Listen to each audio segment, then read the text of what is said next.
Another week and another pair of Amphibia episodes, and just like last week's episodes, these are more what I kind of expected from Season 3 of the show. I really get the sense that we're finally seeing narrative stuff begin to approach coming to fruition. Nothing's resolving yet, obviously, but where we weren't really seeing a lot of specific setup for stuff in the first couple episodes of the season, we definitely are now, I think. In fact, the second of these two episodes, Anne-sterminator, is that what it was called?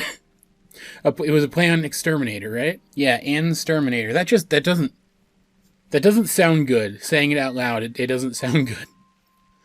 It felt like they were closing the book on the initial era of this season, if that makes sense. Like it was the end of an arc, for lack of a better term. Like you might see in an anime. This show's very anime-esque anyway. It felt like the end of a relatively short introductory arc of an anime. But before we talk about Anne-sterminator, still sounds really dumb to me, we need to talk about the first of these two episodes, Fixing Frobo, which, like, Anne-sterminator was good. It sounds better the more I say it. Anne-sterminator was good, but I liked Fixing Frobo a little bit better, I think, because it implied something that I think is going to happen later, or is going to be more strongly implied will happen later. I'll talk about that in a second. But it's something I've been wondering about, and I do like that the show seems to be addressing it. In this episode, as the title suggests, Polly wants to fix Frobo. Because of course she does. She considers herself to be Frobo's big sister, and the two of them to be best friends. And like, yeah, she's a little kid, but she's never really been treated like she's less able to articulate things than the others, right? So, when she says that Frobo is her best friend, I feel like she means it, and remember that the thought of losing her best friend is what caused Anne to tap into her calamity powers the first time. Right? This is a big deal. Acknowledged in universe. Best friendship is a big deal. And so I fully understand why in this episode she was shown to be impatient about getting Frobo up and running again. And she's built him a body that seems halfway workable. But you can tell she's kind of slapped it together the way that the kids next door might have slapped together some of their technology. And unfortunately this isn't codename Kids Next Door. So it doesn't work, and she almost burns down the house. And so she's forbidden to do any more work on Frobo. And they give her access to the internet so she can watch YouTube videos instead. Which is easily the dumbest thing they could have done if they didn't want her to pursue this. Because there's robotics videos on YouTube too, guys. And so of course she looks up robotics videos and she actually learns robotics. Though it's unclear until the end of the episode if she actually had, or if she was just following the example of the people in the videos, like the step-by-step example, and she thought she had. But she does. She learns robotics in a single night, and actually gets Frobo into working condition. But she doesn't really understand the mechanics of his brain yet completely. So he resets to factory settings, and that's not good, because factory setting Frobo is just one of those soldier Frobos, right? He doesn't recognize her, he goes a little nuts, flies them up into the air. And, well, she did an okay job of getting him up and running again. He's still not at 100%, right? So now they're falling, and he's not even going to try to save him because he doesn't have a personality anymore.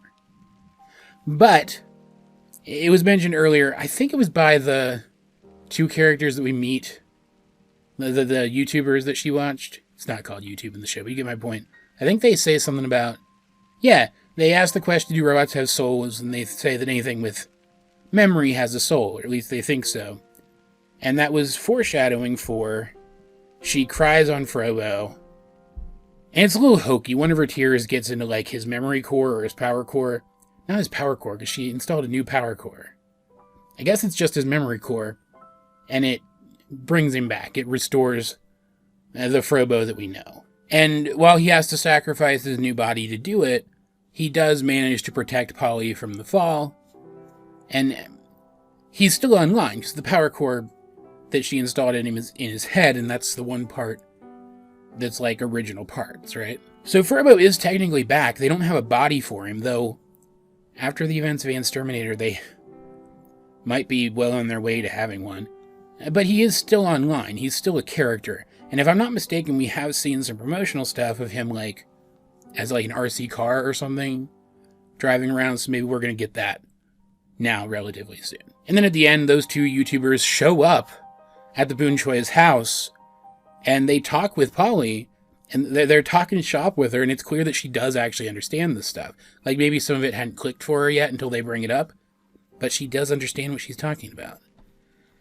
And that's super cool to me, because I really hope they're going a specific direction with the end of the show. I really hate isekais. Like, this style of isekai, not the modern style of isekai. The modern style of isekai is hot garbage. But like this style of isekai, like a Digimon or something, where at the end of the series, the kids with special powers can no longer go to the magical world. They're cut off from it. I hate those. With a passion. So I'm hoping that the people making this show are like me and also hate them. And that at the end of the show, a permanent bridge between Amphibia and Earth will be established, and our characters will be able to travel back and forth and mingle freely. Even if they don't, though, and I'll talk about what I think might happen if they can, but even if they don't, though, I do think it's entirely possible that all of the ancient amphibian technology is going to remain, like, known once everything gets resolved at the end. And I was wondering, who aside from, like, literally just Andreas and nobody else is going to have any idea how to do anything with that? And now Polly does. And that's super cool. That implies that Amphibia is going to retain access to this greater technology once all this is over, and hopefully the lives of the people there will improve as a result. And if contact between the two worlds does persist past the end of the show, like, look at how easily Polly was able to integrate Frobo into Earth technology in this episode. And we see this a little bit in the next episode, too, with the, what's it called? The Cloakbot, I think? The evil robot. He's taken more extensive damage now, and so he repairs himself with Earth technology. Why the heck is it so compatible with these robots? I think it's because, and we know that crossovers have happened, right? But I think that during some of the earlier crossovers between Amphibia and Earth, there was an exchange in technology. And that one world or the other, or both, like they help prop each other up, technologically speaking, if that makes sense. Like, you could even argue that maybe this version of Earth, their technological revolution, started because of technology from Amphibia. It wouldn't be the first time that something like this made its way into a sci-fi and or fantasy sci-fi setting. So the end of the show could even imply that there will be an even greater exchange in technology between the two worlds going forward. Kind of these characters have this stuff to look forward to. Fans of the show, imagine what that might be like. You know, that kind of thing. And I would greatly appreciate that. I think a lot of fans on the show would greatly appreciate that too. No, but totally. This episode was very fun. I definitely think Polly at this point is implied to have like an eidetic memory or something, because she can learn this stuff very, very fast. There's also a really amusing bit throughout the episode that made light of collateral damage again. Like first of all, the house and the backyard get torn up a couple times in the case of the house. But there's this recurring gag throughout the episode where the various shenanigans keep destroying whatever Mr. Bunchoi is holding. It was funny, and it made light of collateral damage again, further making it clear that we're not supposed to take collateral damage super seriously in this show. I don't know if there's a reason for that, but I'm expecting there's going to be one going forward. Either it's going to explain why something isn't a big deal down the line, or it's going to be subverted when so much collateral damage happens that it suddenly becomes a problem. Not sure which yet. I'm assuming one or the other, though. But yeah, this was a good, if kind of hokey, but still fun and amusing episode that built the characters of Polly and Frobo. And also gave me some theory fodder, which I'm super excited about. And I'm just going to get it out of the way here, even though some of the evidence for this theory comes in the next episode, and I might expand this into a full video. I'm not sure yet, but the gist of it is, I think we know at this point, or at least we can infer at this point, why Anne's calamity form feels bad to her. Because we're reminded of this a bit in Anne-sterminator when we see the king contact the cloakbot with a glowing blue screen. A lot of the tech that the king is making use of at this point is blue. When Frobo reboots to factory settings, his eyes are blue. His power core is blue. If you remember back when he was created, the blue light was associated with his creation. The blasts that come out of the castle are blue. I don't know if you can only draw on the blue power, the heart power, for, like, military weapons and stuff. I can't imagine why that's the only one you could draw on. Or if it's just the one that Andreas is drawing on. But I think Anne feels bad when she uses her calamity powers because she's feeling that connection to these tools of destruction. And that's such an antithesis to what heart is, especially to somebody like Anne, who only really uses her strength to protect, that it's hurting her. Does that make sense? Also, I liked in this episode that we saw that Anne isn't completely dismissive of all the things that she used to enjoy. We see her watching funny cat videos with Sprig and Hot Pop, which just means that it's specifically romance-related things that she's dismissive of. Interesting. I wonder what might have turned her off to thinking about romance. It was probably that her girlfriend got stabbed. Anyway, yeah, moving on. Anne-sterminator was the more action-y of the two episodes, and a thing that I expected was going to happen soon did happen in this one, so I'm glad that my prediction turned out to be right. Correct predictions are fewer and further between for me lately. But in this one, the cloakbot is contacted by Andreas. Not only did it get the wrong book for him, but it also hasn't killed Anne yet. And this makes Andreas mad. Like, jovially so, but you can tell he's upset. So he sets the thing to explode, because that's not going to set back its efforts at all. Wow, Andreas, you're an idiot. So now it was like an hour or something, I don't remember exactly, it doesn't matter. It has a ticking clock.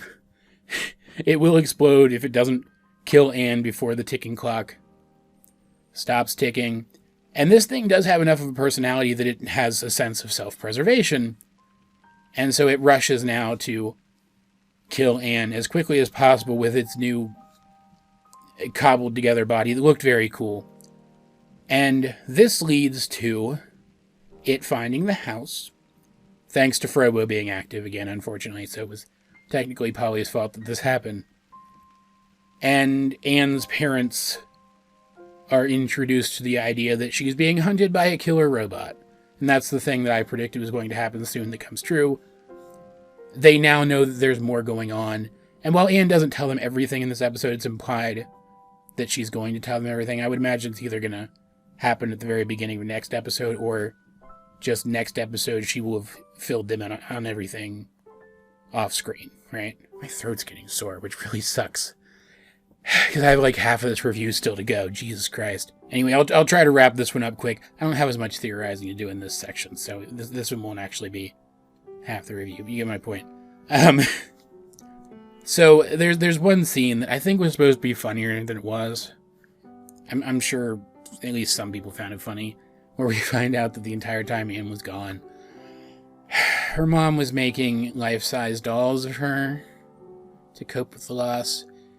And I think it was supposed to be cute and funny. I found it sad and creepy. But the fact that she knows how to make Anne dolls was helpful twice in the episode. Once when the robot bursts into that room and is unable to identify the real Anne out of all of the dolls. And then later when they're at the junkyard fighting it, and her mom cobbles together more Anne dolls and again cloaks the real Anne from the robot's sensors. Now, this all leads into a chase that ate up most of the episode. It was pretty cool, but it was a very public chase. Like, it's chasing their car down the highway and stuff. Like, people clearly saw this. And at the end of the episode, we do find out the FBI saw this. They're sending a guy now, which is going to be very interesting. Looking forward to seeing what happens with that. I think it's actually the very next episode. That's going to be cool.